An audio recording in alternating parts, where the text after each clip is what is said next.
भागवत गीता अध्याय 1 का सारांश और विश्लेषण। कुरुक्षेत्र का युद्ध। अध्याय 1 की शुरुआत होती है कुरुक्षेत्र के युद्ध भूमि से। यह वह स्थान है जहां पांडवों और कौरवों के बीच महासंग्राम होना था। दोनों पक्षों के सेनापतियों के रूप में दुर्योधन, भीष्म, द्रोणाचार्य, कर्ण, कृष्ण, अर्जुन, युधिष्ठिर जैसे प्रमुख पात्र थे। युद्ध की शुरुआत से पहले दोनों पक्ष एक दूसरे के सामने खड़े थे और हर कोई अपनी अपनी तैयारी में व्यस्त था। अर्जुन का विशाल। अर्जुन, जो पांडवों के सबसे बड़े योद्धा थे, ने अपने रथ को दोनों सेनाओं के बीच में ले जाकर युद्ध का दृश्य देखा। लेकिन जैसे ही उसने सामने अपने रिश्तेदारों, गुरुओं, मित्रों और आत्मीय जनों को देखा, उसके मन में भय और संकोच उत्पन्न हुआ।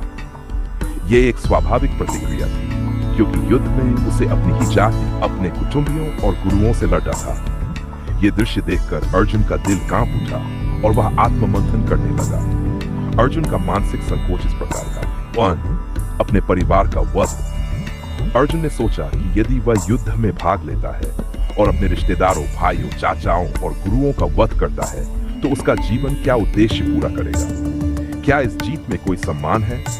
क्या उसने अपने परिवार, अपने समाज और अपनी परंपराओं को नष्ट कर दिया होगा?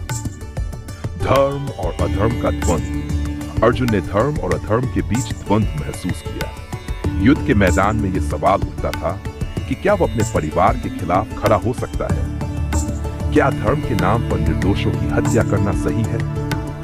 मनोबल और मानसिक संकट। युद्ध के मैदान पर अर्जुन का मनोबल टूट चुका था। उसने सोचा कि अगर वह युद्ध में जीत भी जाता है, तो क्या वह उसे मानसिक शांति और सुख दे पाएगा? उसने अपने भविष्य को अंधकार में और निराशाजनक देखा। उसका यह संघर्ष एक आंतरिक युद्ध था, जो उसे अपने ही अस्तित्व, अपने कर्तव्यों और अपनी पहचान के बारे में प्रश्न करने पर मजबूर कर रहा था।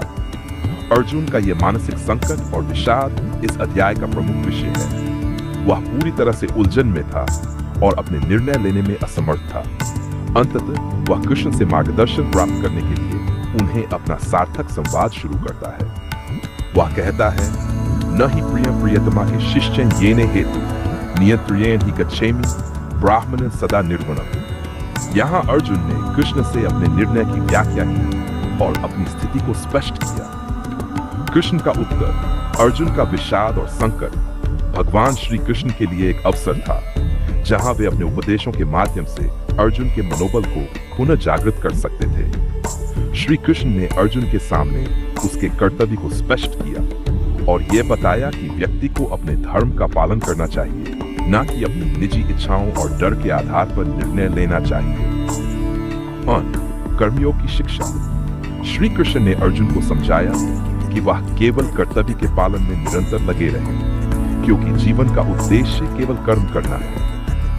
उन्होंने कहा कि व्यक्ति को बिना किसी स्वार्थ या परिणाम की चिंता किए कार्य करना चाहिए। इससे अर्जुन को यह समझने में मदद मिली कि उसे युद्ध में भाग लेने की आवश्यकता है, क्योंकि यह उसका कर्तव्य था।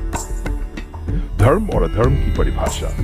कृष्ण ने अर्जुन को बताया कि धर्म का पालन करना आवश्यक है और अधर्म से बचना चाहिए। यदि किसी व्यक्ति को अपने धर्म का पालन करने के लिए युद्ध में भाग लेना पड़े, तो यह उसका कर्तव्य है और यह किसी भी स्थिति में अधर्म नहीं है। आत्मा की शाश्वतता। कृष्ण ने अर्जुन को यह भी समझाया कि आत्मा शाश्वत और अजर अमर है। शरीर केवल एक अस्थायी आवरण है और आत्मा कभी मरती नहीं है। इसलिए यदि वह अपने रिश्तेदारों का वध करता है, तो उनका शरीर मरेगा, लेकिन उनकी आत्मा अमर रहेगी। निराशा और मानसिक बल का समाधान। श्री कृष्ण ने अर्जुन से कहा कि उसका यह विषाद और निराशा केवल भ्रम है।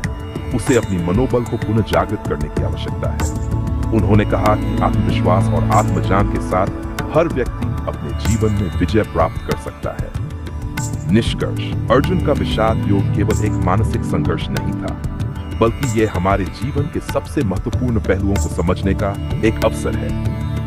कृष्ण द्वारा दिए गए उपदेश अर्जुन के लिए जीवनदायी थे और वे आज भी हम सभी के लिए महत्वपूर्ण हैं। कर्म करो, फल की चिंता मत करो और आत्मा अमर है जैसे विचार आज भी हमारे जीवन में प्रासंगिक हैं। कुल मिलाकर गीता के पहले अध्याय में अर्जुन का विषाद और कृष्ण का उपदेश हमें यह सिखाता है कि जीवन में चाहे कितनी भी कठिनाइयां आएं, हमें अपने कर्तव्यों से पीछे नहीं हटना चाहिए। और हमेशा अपने धर्म के मार्ग पर चलना चाहिए। धन्यवाद। अगर ये पोस्ट को पसंद आई हो तो कृपया लाइक करें और अपने विचार साझा करें। आपकी प्रतिक्रिया हमें और बेहतर सामग्री बनाने के लिए प्रेरित करती है।